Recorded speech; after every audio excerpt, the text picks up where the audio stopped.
Isabel Fernández Rodríguez. Seguramente no la conocéis ninguno, pero era mi abuela.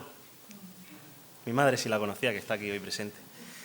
Ella fue una mujer de mucho carácter, muy trabajadora, una mujer que sacó adelante a sus hijos y que se crió bajo la religión imperante en aquel momento, en España, nuestro país. Y cuando su hija, mi madre, escuchó acerca del Evangelio, ella se quedó a cuadros, porque no le cuadraba eso. ¿Cómo iba a leer una Biblia protestante? ¿Cómo iba a ser eso de que estuviera todo el día leyendo la Biblia? Incluso le molestaba para que no la leyera. Hasta que un día dijo, voy a leer esa Biblia que tú tienes para buscar todas las contradicciones y todo lo mal que hay ahí. Lo que ella no sabía era que leer la Biblia le iba a cambiar a ella.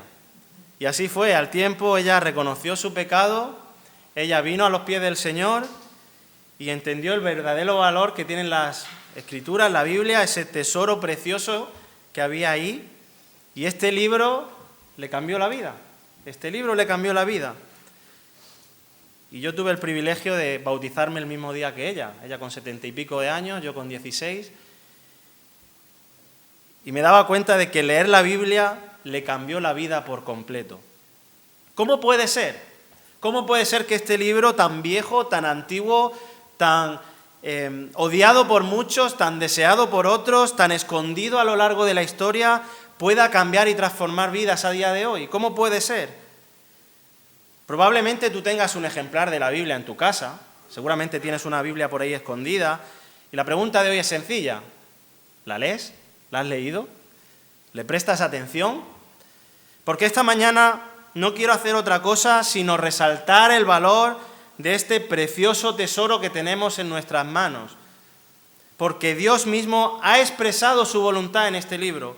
Porque Él ha mostrado el origen, de dónde venimos, cuál es nuestro sentido, cuál es nuestro porvenir. Dios mismo se ha comunicado con nosotros en un mensaje entendible.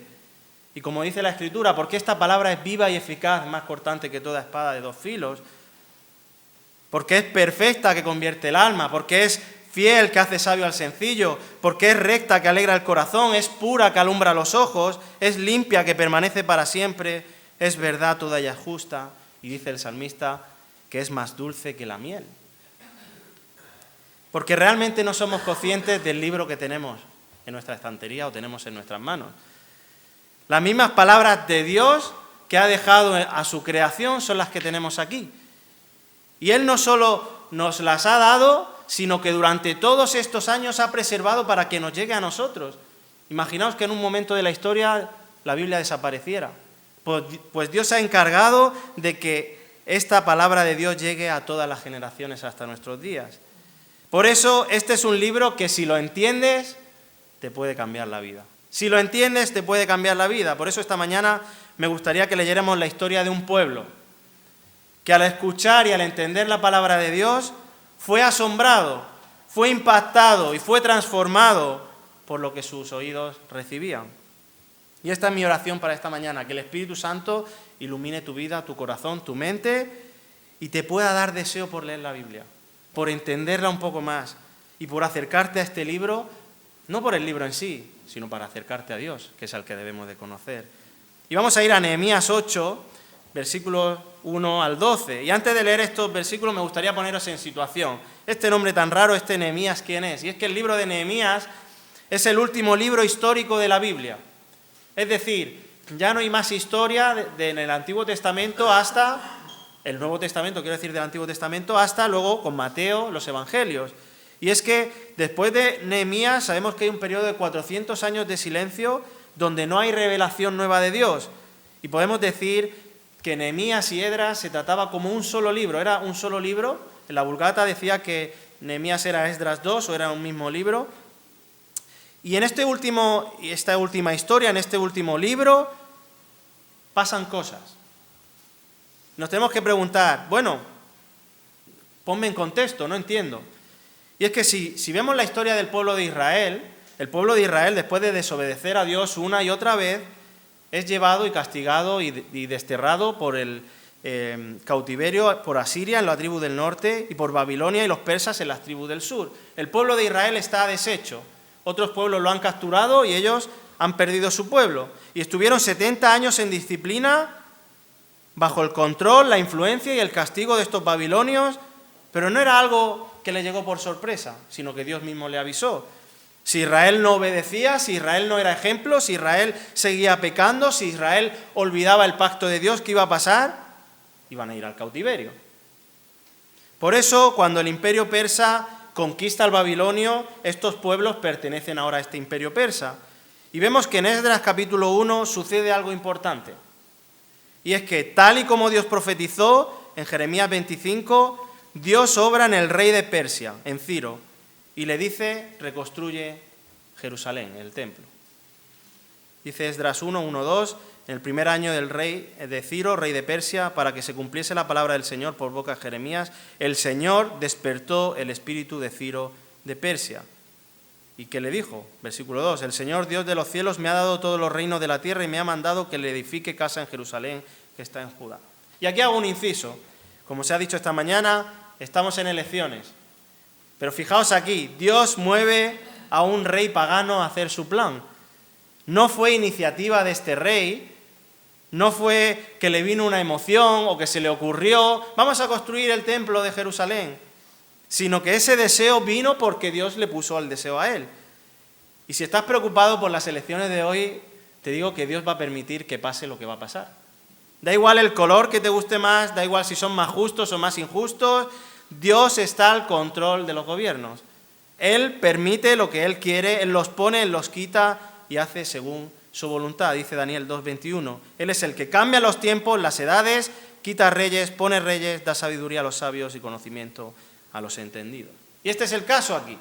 Este rey Ciro, después de 70 años cautivos, el Señor le habla y le dice, vais a construir vuestra ciudad y vuestro templo. Ahora, en Esdras y en Nehemías, este último libro, estos dos últimos libros, ¿cómo sucede? ¿Cómo va a ser esa reconstrucción? Y va a suceder por 3 líderes, 3 personas que van a liderar este cambio, esta reconstrucción. En primer lugar, Zorobabel, que reconstruye el templo de Jerusalén. 60 años más tarde viene Esdras, que va a reconstruir lo que es la ley de Dios y la comunidad de la gente. Y por último viene Nehemías, que es el copero del rey Artajerjes, y es el que va a poner el deseo de reconstruir los muros de la ciudad y terminar la obra que necesita. Y llegamos a Nehemías 8, y nos encontramos que el pueblo ya tiene su templo, que la comunidad ya está hecha, ya están todos unidos, y vemos que las murallas se han terminado. Está todo hecho. Ya tenemos reconstruido el país, ya tenemos nuestra nación otra vez medio encaminada. Ahora, lo tenemos todo, pero ¿dónde estaba su corazón? ¿Dónde estaba su interior? ¿Qué estaba pasando con sus vidas? Porque a veces nos pasa esto a nosotros. Tenemos todo lo externo solucionado.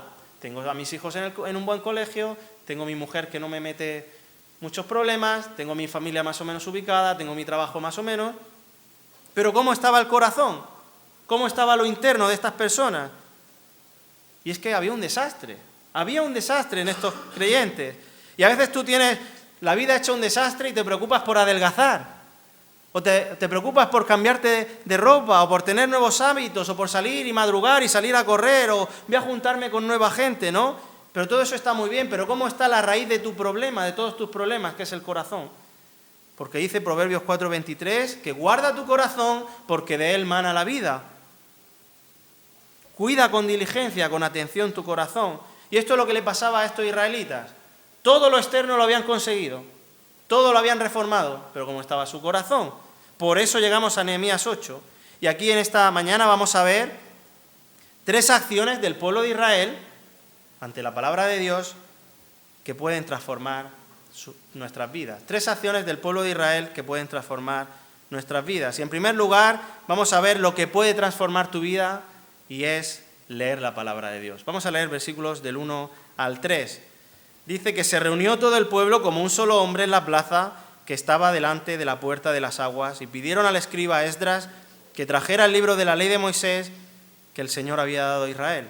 Entonces el sacerdote Esdras trajo la ley delante de la asamblea de los hombres y mujeres y de todos los que podían entender lo que oían. Era el primer día del mes 7. Y leyó en el libro frente a la plaza que estaba delante de la puerta de las aguas desde el amanecer hasta el mediodía, en presencia de los hombres y mujeres y de los que podían entender, y los oídos de todo el pueblo estaban atentos al libro de la ley. Leer la palabra de Dios puede cambiar tu vida. Fijaos, a los 5 días de terminar el muro, eso se nos narra en el capítulo 6, versículo 15, es decir, el día 25 del mes sexto, se terminan las obras, se termina de reconstruir la ciudad. Y ahora dice aquí que le dedican 6 horas desde el amanecer hasta el mediodía para reunirse el pueblo. Se van a reunir durante 6 horas. Para aquellos que nos quejamos de las predicaciones largas, 6 horas se pegaron aquí. Pero es interesante cómo el versículo 1 nos dice que el pueblo se reunió como un solo hombre en esta plaza. Es una expresión que se usa en todo el Antiguo Testamento, en Jueces 6, en 2 de Samuel 2, 19, en Esdras 3.1, en Jeremías 50. Vemos que lo que nos muestra es que todo el pueblo estaba unánime, estaba a una. Todo el pueblo estaba ahí reunido con una misma intención. No como hoy, que nos juntamos y estamos peleados unos con otros, hay una polarización. Estaban todos con el mismo sentir, con la misma motivación, con el mismo espíritu. Y esto podía parecer normal, pero un pueblo que había estado esparcido tantos años, que algunos ni se conocían, que eran de tribus diferentes, ahora se unen con un mismo espíritu, y es estar ahí para escuchar la palabra de Dios. Y nosotros pasamos muy rápido estos capítulos. Si vamos al capítulo anterior, el capítulo 7, se ven muchos nombres raros. Hay un censo, porque Nehemías lo que hace es decir, bueno, ¿quiénes somos los que estamos? Vamos a contarlos a todos y a ver qué familias estamos aquí. Vamos a ver qué familias pertenecen al pueblo. ¿Y por qué hace esto? Pues tendríais que venir los miércoles y los jueves al estudio de oración, porque ahí lo explicamos. Y es porque desde Génesis estamos viendo cómo se desarrolla la promesa de Dios de que a través de estas familias va a venir el Salvador, va a venir Cristo Jesús. Y por eso, a pesar de las dificultades que hay, esta es una dificultad más para mostrar de que el plan de Dios se cumple a la perfección a pesar de las dificultades. Y aquí nos dice aún más quién era todo el pueblo. Versículo 2. Delante de la asamblea de hombres y mujeres, de todos los que podían entender lo que oían. El versículo 3, la primera parte, en presencia de hombres, mujeres y de los que podían entender. Este era todo el pueblo. Había hombres, había mujeres y había niños que podían entender. Era una ocasión solemne, seria, especial. Todo el pueblo reunido en la plaza porque iban a leer la palabra de Dios. Y estos niños, según los judíos, tendrían 12, 13 años, porque eran la edad en la que ellos ya podían responder ante la misma ley. Y era sorprendente que se hiciera en la plaza. ¿Por qué se hace en la plaza y no se hace en el templo, si son cuestiones religiosas? Porque al templo no podían entrar las mujeres, entonces lo hicieron en la plaza para que todo el mundo se empapara de lo que iban a leer, tanto los niños como las mujeres, como los hombres. Y esto limitaría el alcance de todos si se hacía en el templo. Y aquí el pueblo está unido delante de la plaza de la Puerta de las Aguas. Si tuviéramos un plano de Jerusalén, vemos que hay muchas puertas. Al norte la Puerta del Pescado, la Puerta Vieja, la Puerta de las Ovejas. Al oriente la Puerta del Destacamento, la Puerta de los Caballos y un poco más abajo la Puerta de las Aguas. Luego tenemos al sur la Puerta de la Fuente y al oeste la Puerta del Valle. Era un lugar normal, una puerta. Pero vemos que están ahí todos reunidos y el pueblo pide algo. ¿Qué dice el versículo? Y pidieron al escriba Esdras que trajera el libro. Aquí aparece el primer personaje, Esdras. ¿Quién era este hombre? ¿Por qué llaman a este hombre? Tendría que ser importante. Si no, llamarían a otro, ¿no? Si vamos a reunir a todo el pueblo, hay que llamar a alguien importante. Todo el pueblo unánime llama a este hombre para que traiga la ley de Moisés. ¿Y por qué este Esdras? ¿Por qué esta persona? Y es que si miramos en la historia, este hombre era un funcionario del rey Artajerjes. Era el encargado de los asuntos judíos. Era descendiente de Aarón, era sacerdote, escriba. Un escriba era la persona que se encargaba de copiar las leyes, de copiar las cartas de los reyes, las disposiciones, y un escriba que era del pueblo de Israel además se encargaba de interpretar, de copiar las Sagradas Escrituras y de enseñarlas. Era su función. Eran hombres sabios, inteligentes, eran los más inteligentes de los que había allí. Era la crème de la crème, que diríamos hoy. Y este hombre tenía gran influencia.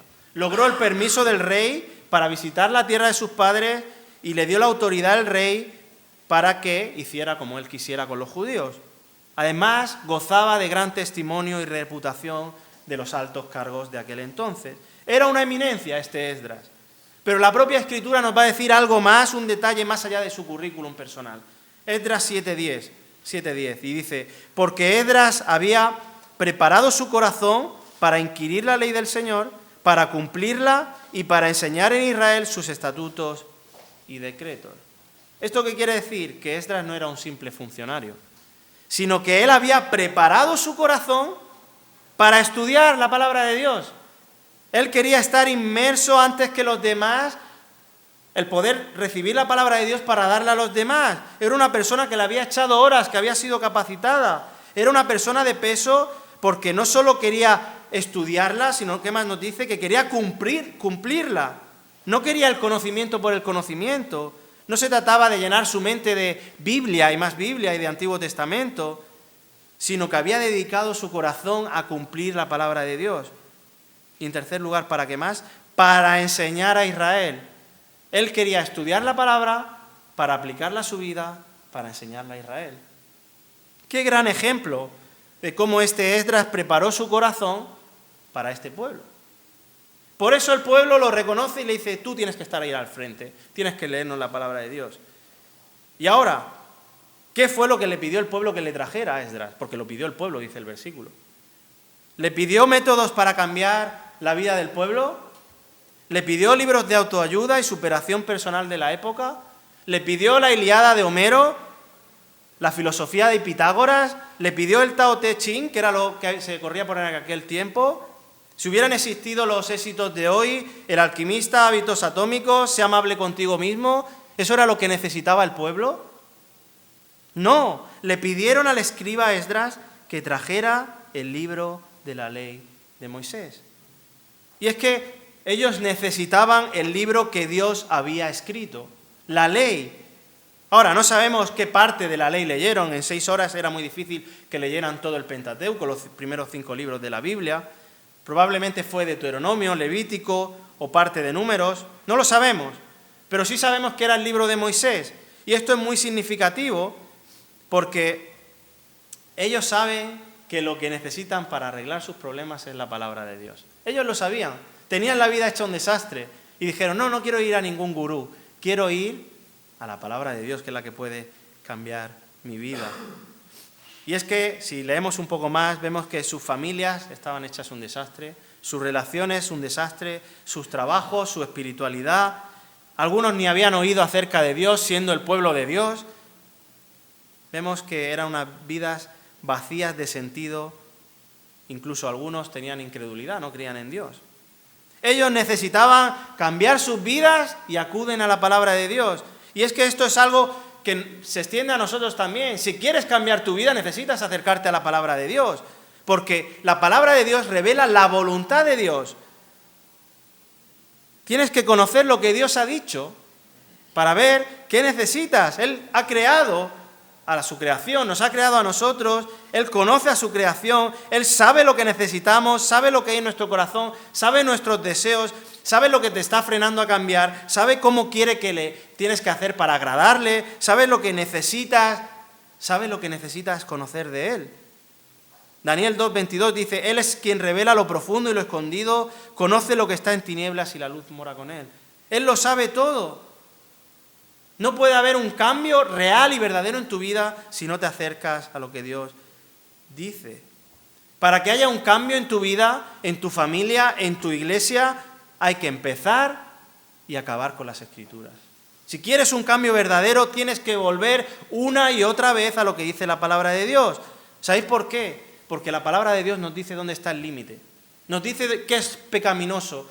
Porque Dios es santo, conocemos las demandas puras, santas, perfectas de Dios y nos muestra cómo está nuestra vida. Debes traer a tu mente aquello que es bueno para que ilumine lo que es pecaminoso y que realmente te des cuenta de que lo que dice la Biblia es la verdad, no lo que te dicen otros. Por eso hay que ir a ver qué dice Dios. Dios es el que puede cambiar tu corazón. Yo no te puedo cambiar. Nadie de aquí te puede cambiar, tú a ti mismo no te puedes cambiar. Necesitas a Dios para cambiarte. ¿Sabéis por qué? Porque Él no cambia. Él es perfecto, Él no cambia. Aunque pasen miles y miles de años, el cielo, la tierra pasará, pero su palabra no pasará. Él no cambia. Necesitas saber qué dice Dios. ¿Quieres cambiar? Pregúntate, ¿qué dice Dios? Esa es la pregunta. Fijaos, versículo 3 sigue diciendo que no solo trajo el libro de la ley de Moisés, sino que leyó el libro. Leyó el libro, dice el versículo 3. Y allí estuvo 6 horas leyendo la ley de Dios. 6 horas. No solo confiaban que necesitaban la palabra de Dios, sino que había que leerla. ¿De qué sirve tener la Biblia si no la leemos? Y nos sigue diciendo el versículo 3 al final, que no solo leerla, sino escucharla o prestar atención. Dice, y los oídos de todo el pueblo estaban atentos a la ley al libro de la ley. Hasta tal punto que el versículo 6 nos dice que cuando abrió el libro, todo el pueblo se puso en pie. Estaban prestando atención, estaban interesados en lo que ahí se iba a decir. Y esto es de cajón, es la cruda realidad. ¿Para qué quieres una Biblia si no la lees, si no la escuchas? No es un amuleto. Yo tengo una Biblia protestante en mi casa. Eso no sirve de nada, hay que leer la Biblia. ¿Cuánta gente sabe que necesita la palabra de Dios? ¿Cuánta gente sabe que la Biblia es buena, pero tiene la Biblia en su estantería criando polvo? Criando polvo. Puedes tener la convicción de que, sí, lo que dice Dios es muy bonito. Lo que se dice en la iglesia es verdad, es precioso. Pero yo no la leo, yo no la escucho, yo no le presto atención. Y es como quedarte a las puertas de la bendición, ¿no? Si tienes una Biblia, léela. Acércate a Dios, lee la Biblia. Conoce de primera mano quién es Dios. Y si tienes preguntas, pues pregúntanos. Compártelo con otros hermanos que saben un poco más. Acércate a Dios, lee la palabra de Dios. No pongamos excusas. Si no puedes leerla, cómprate una con letra más grande. La aplicación del móvil te la lee si quieres. Si todavía tienes dudas, puedes acercarte a nosotros, puedes preguntarnos, pero no hagas lo que hacen algunos. Es que, como no sé leerla, voy a escuchar a aquel palabrero, o voy a escuchar a aquel gurú, o a aquel influencer que me va a decir cómo tengo que arreglar mi matrimonio, o cómo tengo que solucionar esto en mi vida. No, vete a lo que Dios ha dicho, el mismo Dios del universo. Un verdadero creyente desea oír lo que dice la palabra de Dios. ¿Qué dice 1 Pedro 2? Desead como niños recién nacidos, ¿qué? La leche pura, no adulterada de la palabra. Desead como niños recién nacidos. O Colosenses 3:16, que la palabra de Cristo more en abundancia en vosotros, con salmos, cánticos espirituales. Pero ¿sabéis qué? Tenemos un problema. Las distracciones. Nos distraemos con muchas cosas. Nos roba el tiempo. ¿Y sabéis a qué le quitamos el tiempo muchas veces? A leer la palabra de Dios. Y eso pasa en nuestras propias vidas muy a menudo. Estamos en muchas cosas. Delegamos la lectura de la palabra de Dios, empezamos a ver reels en Instagram, empezamos a ver redes sociales, lo que otros hacen, nos sesionamos con el trabajo, tenemos muchos quehaceres, se acaba el día y no leemos la palabra de Dios. Es triste, esta es la realidad a veces. Decía un hermano que los cristianos debíamos ser reconocidos como el pueblo del libro. El pueblo del libro que conoce el libro. No el pueblo por cómo se viste, por qué tradiciones lleva, por el pueblo de las comidas o de los aperitivos o de lo bonito que está el local. No, debemos caracterizarnos por ser el pueblo que conoce a Dios por medio de su palabra. Por eso no podemos ser negligentes en esto. Debemos de leer la palabra de Dios. Y aquí como iglesia, sabéis que en nuestras reuniones la palabra de Dios está presente en todo. Empezamos el culto cantando canciones donde la palabra está. Leemos una porción de la palabra de la Biblia, ahora estamos leyendo Salmos, que la palabra esté y se lea. Luego en la predicación el énfasis es tomar un texto y explicar el texto, aplicarlo a nuestras vidas, porque la palabra de Dios es lo que necesitamos. Y finalizamos los cultos con una palabra de Dios también, porque necesitamos la palabra de Dios. Y no es que seamos bibliólatras, como nos pueden decir, o que adoremos la Biblia. No, es que entendemos que por medio de la palabra de Dios es como podemos ser transformados y cambiados. La iglesia es columna y baluarte de la verdad para sostener la verdad de Dios en alto. Queremos ser una iglesia que conoce a Dios porque lo conoce a través de su palabra. Tenemos que apuntar a Dios y lo vamos a conocer a través de la palabra. Por eso, para cambiar nuestras vidas, debemos de leer la palabra de Dios. En segundo lugar, no solo estos judíos pusieron en práctica para su renovación espiritual el leer la palabra de Dios, sino en segundo lugar, entender la palabra de Dios. Versículos 4 al 8. Dice el versículo 4, el escriba Esdras estaba sobre un estrado de madera que habían hecho para esta ocasión. Junto a él, a su derecha, estaban Matatías, Sema, Anías, Urías, Hilcías, Masías, y a su izquierda estaba Pedaías, Misael, Malquías, Asum, Asbadana, Zacarías y Mesulam. Y abrió Esdras el libro a la vista de todo el pueblo, pues él se estaba más alto que todo el pueblo. Y cuando lo abrió, todo el pueblo se puso en pie. Entonces Esdras bendijo al Señor, el gran Dios. Y todo el pueblo respondió, amén, amén. Mientras alzaban las manos, después se postraron y adoraron al Señor rostro en tierra. También Jesúa, Bani, Serebías, Jamín, Acub, Sabetai, Odías, Masías, Kelita, Azarías, Jozabed, Anam, Pelaías y los levitas explicaban la ley al pueblo mientras el pueblo permanecía en su lugar. Versículo 8.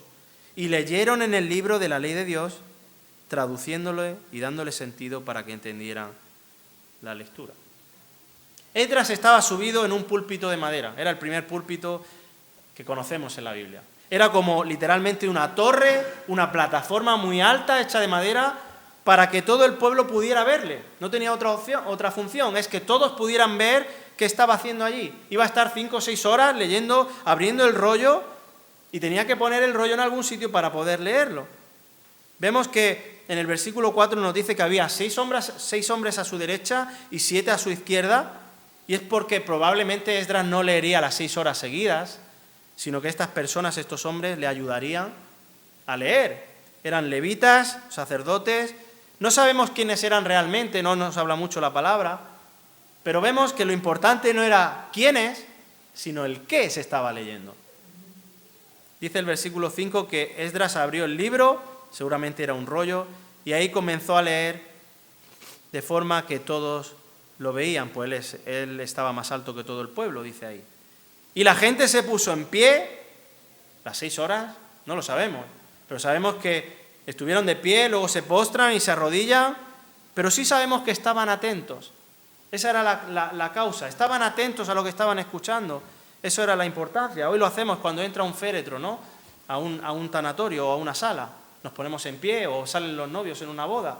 Nos ponemos en pie. Para algo importante, algo solemne, nos solemos poner en pie. Pues eso es lo que estaba haciendo aquí el pueblo de Judá. Entonces, el versículo 6, Esdras bendijo al Señor Dios grande. Y esta es la realidad, y es que Esdras comienza su lectura alabando a Dios. No tiene sentido ir a la palabra de Dios y olvidarnos de Dios. Por eso no se trata de nosotros, no se trata incluso de los problemas que podían tener ellos, se trata de Dios. Por eso Esdras bendice a Dios y quiere hacerlo en primer lugar para que ellos tuvieran esa perspectiva en mente. Nada puede cambiar sin Dios. Nada.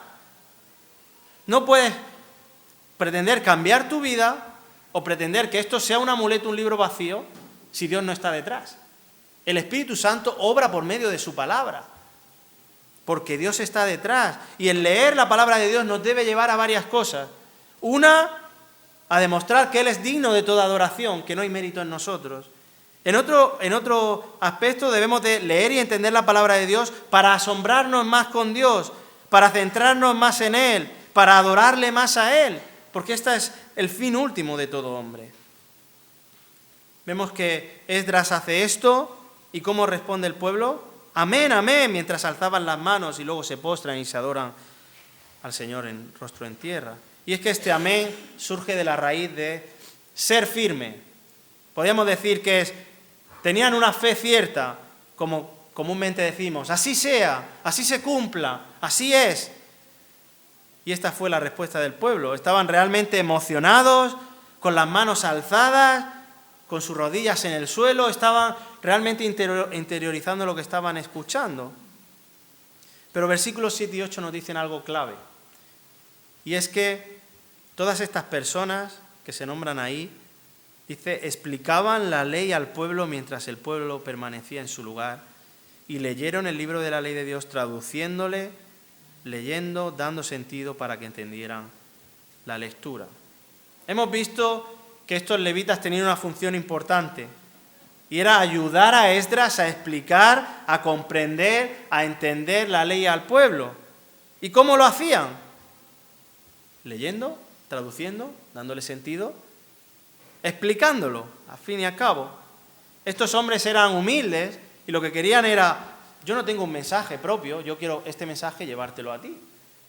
Por eso vemos que realmente lo que querían era que estas personas discernieran, pudieran discernir qué era lo que Dios quería. No que te entrara por un oído y te salga por otro, no que realmente digas, bueno, quiero prestar atención, pero mi cabeza está en otra cosa. La ley era dada para que asentara raíz en las vidas de ellos, para que creara convicciones. Y esto es muy importante, porque si la palabra de Dios no crea convicciones en tu vida, no puedes cambiar. Necesitas ir una y otra vez para que esas verdades formen parte de tu vida. Dice el versículo 8 en la Reina Valera del 60, que leían el libro de la ley claramente. Y es que quería que quedara claro, entendible. Algunos pensaban de que algunos venían de dialectos raros y no entendían solo sabían arameo y no entendían lo que estaba escrito en el hebreo antiguo. Pero cuando dice que le estaban dando sentido, no se refiere realmente a que le estaban traduciendo a su idioma, sino realmente lo que estaba haciendo era, vamos a estudiar, profundizar en este texto, vamos a diseccionarlo, vamos a dividirlo para poder entender el sentido original. Y estos hombres eran la ayuda que necesitaban estas personas para conocer el propósito de Dios. Es lo mismo que dice Romanos 12. Romanos 12:2 dice, no os conforméis a este siglo, sino transformaos por medio de la renovación de vuestro entendimiento.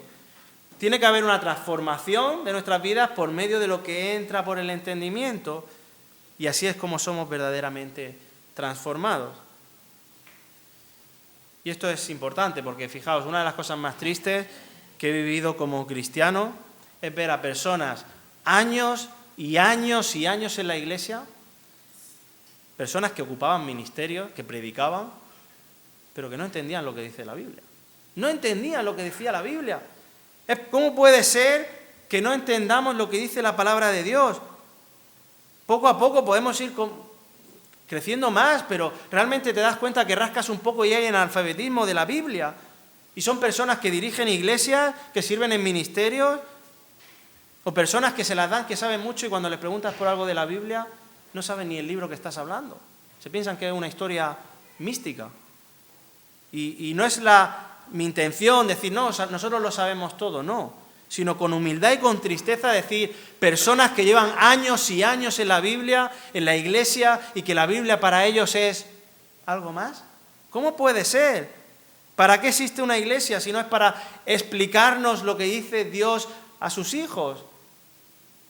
¿Qué sentido tiene que vengamos a la iglesia a otra cosa que no sea aprender la palabra de Dios? ¿Qué sentido tiene?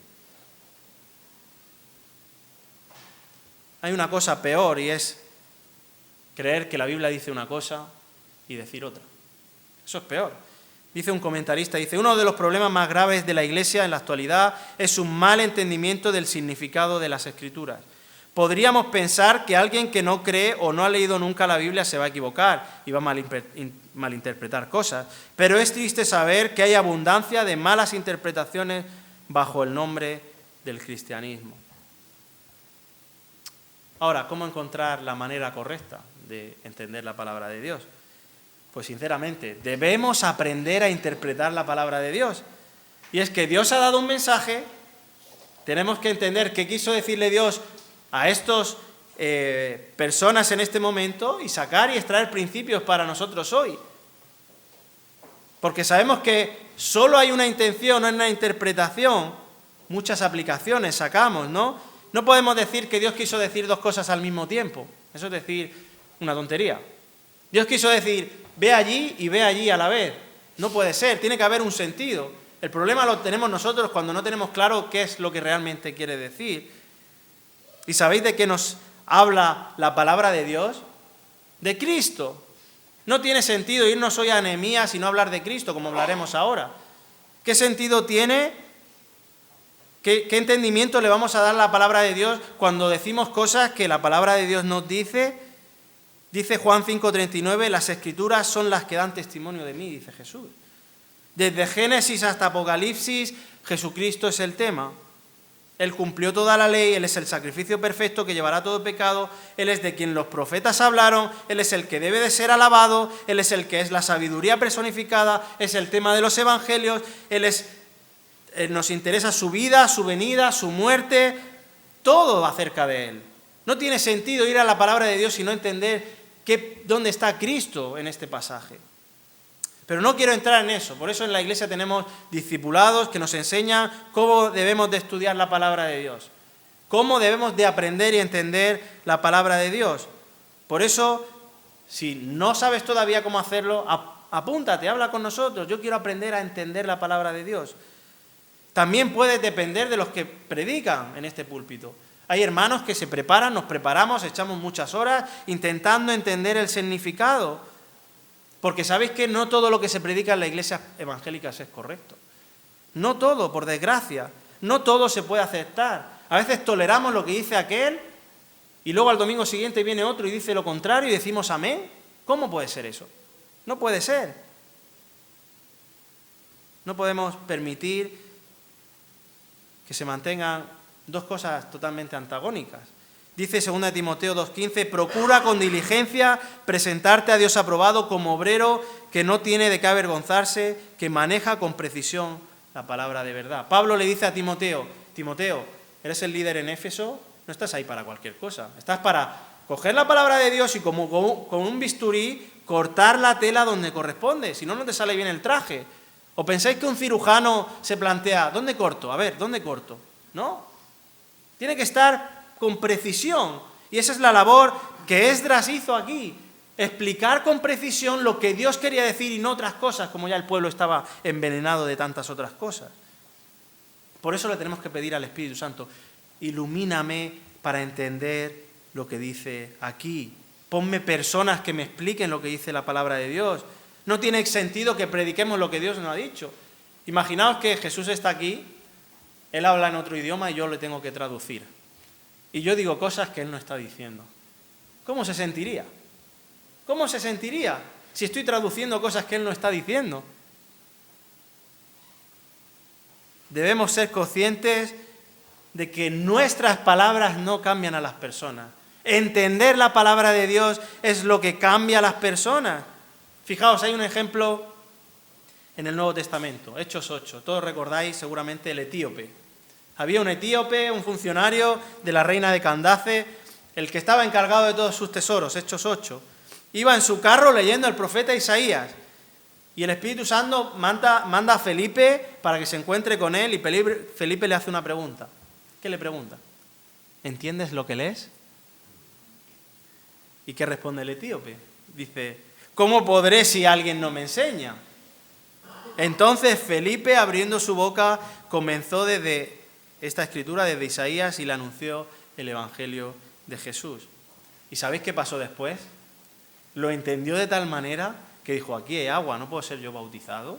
Entendió tal el Evangelio que dijo, yo quiero seguir más. ¿El siguiente paso cuál es? Bautizarme, yo me bautizo. Qué increíble cómo entender la palabra de Dios puede cambiar a una persona. O en el camino de Emaús, ¿recordáis esos dos discípulos que van de vuelta de Emaús? ¡Buah, se ha muerto este Jesús! Y se aparece Jesús en medio de ellos. Y cuando terminan y Jesús desaparece, dice el versículo 32 de Lucas 24, se decían el uno al otro, ¿no ardía nuestro corazón en nosotros mientras nos hablaba en el camino cuando nos abría las Escrituras? Estaban tan llenos de entender la palabra de Dios que su corazón ardía. Y esto es lo que necesitamos, entender la palabra de Dios para cambiar nuestras vidas. ¿Cómo vamos a cambiar si no entendemos el cambio? Es imposible. Por eso debemos de leer la palabra de Dios y entender la palabra de Dios. En último lugar, vamos a ver cómo respondieron. ¿Cómo respondieron? ¿Cómo respondió este pueblo? ¿Qué pasó? Versículos 9 al 12. Dice que entonces Nehemías, que era gobernador, Y Esdras el sacerdote y escriba y los levitas que enseñaban al pueblo dijeron a todo el pueblo: este día es santo para el Señor vuestro Dios, no os entristezcáis ni lloréis, porque todo el pueblo lloraba al oír las palabras de la ley. También les dijo: id, comed de la grosura, bebed de lo dulce, mandad raciones de lo que no tienen nada preparado, porque este día es santo para nuestro Señor. No os entristezcáis, porque la alegría del Señor es vuestra fortaleza. Los levitas calmaron a todo el pueblo diciendo: callad, porque es el día santo, no os entristezcáis. Y todo el pueblo se fue a comer, a beber, a mandar porciones y a celebrar una gran fiesta, porque comprendieron las palabras que les habían enseñado. Vemos aquí que Nehemías y Esdras aparecen juntos. Nehemías, el que fue el copero del rey, el que inició la restauración de los muros, el que tuvo la convicción de que había que restaurar el pueblo. Había que dar una reforma espiritual también al corazón. Había que cambiar cosas en el corazón de estos judíos. Y es interesante cómo que el pueblo, después de haber escuchado esto, ¿sabéis lo que hace? Dice el versículo 9, que empieza a llorar. Empieza a llorar. Porque tanto Nehemías como los levitas como Esdras decía: este es día santo para el Señor vuestro Dios, no entristezcáis ni lloréis. O en el versículo 10, no os entristezcáis, porque la alegría del Señor es vuestra fortaleza. Y en el 11 los levitas: callad, porque es día santo, no os entristezcáis. El pueblo estaba en un dolor y en una angustia tremenda. El llanto no era un llanto de gozo, de decir: ¡uy, qué bonita es la palabra de Dios! No. ¿Sabéis qué es lo que estaba pasando? ¡Qué desastre de vida tenemos cuando he escuchado la ley de Moisés! ¡Qué desastre de vida! Dios es tan santo y yo tan pecador que solo puedo llorar. Estaban tan tristes porque habían desobedecido de tal manera que sabían que la maldición que habían tenido sus padres y ellos era por culpa de esa desobediencia, de ese desconocimiento. Se dieron cuenta de la gravedad de su pecado. Y esto es lo que tiene que pasar para que hoy seas salvo. Si tú quieres ser salvo, que el Señor te salve, te tienes que dar cuenta de la gravedad de tu pecado, del pozo, de lo hondo del pozo, de darte cuenta de que no te mereces nada, de que eres horrendo, de que lo que tú haces no te lleva a ningún sitio y que necesitas ese Dios santo, puro, honesto, perfecto, que Él sí te puede salvar. Hasta tal punto que el Dios santo envía a Jesucristo, se hace hombre en Jesús y muere en una cruz y ofrece el perdón. ¡Qué maravilloso es este evangelio! Pero tenemos que pasar el borrón. No podemos hacer cuenta nueva sin el borrón. Tenemos que darnos cuenta de dónde nos ha llevado nuestro pecado y arrepentirnos de nuestros pecados. ¿Y cómo vamos a arrepentirnos si no nos lo muestra la luz de la palabra de Dios? Un pecador debe ser consciente de cuál es su condición, de la gravedad de su pecado. Y este pueblo estaba afligido, estaba realmente entristecido. Situaciones matrimoniales, la ignorancia de la ley de Dios, su apego a otras tradiciones. Pero ¿sabéis lo que hacen estos hombres? Les animan. No lloréis. Fijaos, podéis llorar, es bueno que lloréis por vuestro pecado, pero hay una cosa impresionante, es que os estáis dando cuenta, que es el primer paso. Necesitáis renovaros, pero tenéis que empezar por aquí. Alegraros, es día santo del Señor, hay alegría, porque es verdad que ha venido su juicio, pero ha venido su gracia, como hemos cantado. Nuestros pecados, nuestras faltas son muchas, pero su gracia es mayor. Y esa es una realidad en toda la vida del creyente. Y es que a pesar de lo que hagamos, Dios es maravilloso. Dios es maravilloso porque sigue extendiendo su gracia. Por eso le dice que el gozo y la fortaleza vienen de Dios. Porque entender la palabra de Dios te libera de la confusión y te da el gozo. Te da el gozo.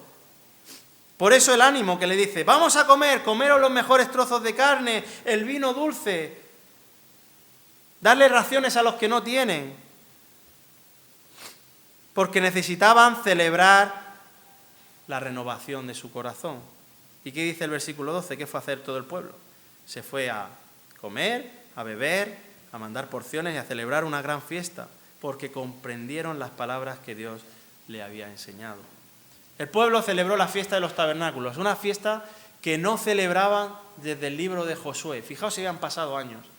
Desde el libro de Josué no habían celebrado esta fiesta. El pueblo de Dios, el pueblo escogido. Vemos que Josué, jueces, luego los reyes, luego la división del reino, luego el cautiverio, y ahora ellos, y no habían celebrado las fiestas que Dios le había mandado que celebrara. Y es que, ¿sabéis qué pasa? El domingo pasado hablaba con una persona y me dice, ¿sabes cómo entra lo malo en la vida de una persona o en una iglesia o en un ambiente? Dice, poquito a poquito. Si nosotros estuviéramos siempre en el mismo lugar y bajáramos un grado de temperatura cada X tiempo, no nos daríamos cuenta.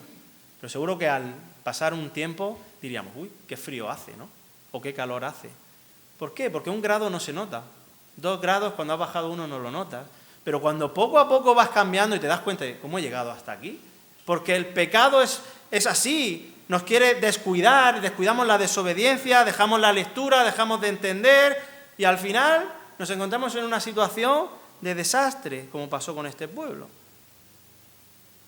Si siguiéramos leyendo, nos daríamos cuenta de que aún así lo que le pasa a este pueblo no va mejor. Ellos intentaron y pusieron todo de su parte. Su situación fue a peor. Después de todo esto, de toda esta renovación, después de leer, de entender, de ser transformados inicialmente, se volvieron a descuidar porque pusieron su confianza en su cambio, no en Dios. Descuidaron el templo, deshonraban el día de reposo, empezaron a poner mercadillos ahí donde no debían de ponerlos. Y este pasaje nos demuestra una cosa, y es que no hay bueno ni siquiera uno. Ni uno. No hay quien pueda cumplir la ley, no hay quien pueda cumplir las demandas santas de Dios. El pueblo de Israel, a pesar de otra nueva oportunidad que tuvo, fracasó. Y esto nos apunta a una persona. ¿Sabéis a quién? A Cristo. Porque Él sí pudo. 400 años más tarde, el Salvador, el Cristo, el Mesías, viene, cumple la ley. Él es perfecto en su vida de santidad, muere en la cruz, Él no falla y el Padre lo da como acepto. Acepta su sacrificio. Él es perfecto. Y el perfecto, el que cumple lo que Israel no pudo, dice, aquí tengo mi salvación. Aquí la tengo. Y Él nos ofrece ese perdón. Por eso tenemos que contemplar y asombrarnos con el Señor Jesucristo, porque nosotros somos como este pueblo. Porque el ánimo de esta mañana es, vamos a leer, vamos a entender, vamos a responder a la palabra de Dios, pero seguramente caemos más adelante. Por eso tenemos que poner nuestra mirada en el Señor Jesucristo, que es el que nos habla, del que nos habla la Escritura. Tenemos que entender quién es Cristo en la Escritura para que cambie nuestra vida. Somos falibles, podemos caer, pero ¿sabéis una cosa? Y es que la palabra de Dios no vuelve a Él vacía. Produce una reacción siempre. Y con los años me doy cuenta de que cuando se predica la palabra de Dios pasan 2 cosas. O te acercas más al Señor y quieres conocer más al Señor Jesucristo y lo deseas más y deseas más aprender su palabra, o tomas un rechazo y te alejas y te vuelves más carnal. Solo puedes hacer 2 cosas. O te acercas más al Señor o te retraes y rechazas. Por eso espero que en cada uno de nosotros en esta mañana produzca más deseo por acercarnos a Dios, más deseo de entender la palabra de Dios, de leer la palabra de Dios. Tenemos un tesoro que podemos leer, que puede cambiar nuestras vidas. Por eso, en esta mañana te animo a que leas, a que entiendas y a que respondas a la palabra de Dios. Vamos a orar. Señor, gracias, porque si algo puede cambiarnos eres tú, y tú te has revelado por tu palabra. Vemos que este pueblo de Israel lo intentó, lo hizo, hubo un cambio momentáneo, pero vemos que lo glorioso es ver que luego vino alguien perfecto y sí lo cumplió y es permanente para siempre, que es Cristo, Señor. Gracias por Cristo, gracias que por medio de Él podemos asombrarnos, podemos conocer lo que la palabra dice, podemos cambiar nuestras vidas. Tú puedes cambiar nuestras vidas, que es lo que necesitamos, Señor. ¿Cómo vamos a responder con un buen testimonio, con vidas sanas, Señor, vidas santas, si tú no estás obrando por medio de tu palabra y tu Espíritu en nuestras vidas, Señor? Necesitamos conocer tu palabra, Señor. Necesitamos entender tu palabra, Señor. Gracias porque nos la has dado, Señor, de manera que la tenemos en nuestro idioma, Señor. ¿Cuántos han sufrido porque hoy tengamos la palabra en nuestro idioma y podamos entenderla, Señor? Gracias por todo ese trabajo de preservarla, de dárnosla, Señor. Y gracias porque en ella podemos ver lo que necesitamos para crecer en nuestra vida de piedad y de santidad, Señor. Gracias por Cristo, gracias porque a Él queremos adorar, a ti queremos exaltarte, Señor, y queremos, Señor, que tú sigas obrando en nuestras vidas, Señor, que podamos acercarnos más a ti. Pues esto te lo pedimos en nombre de Cristo Jesús. Amén.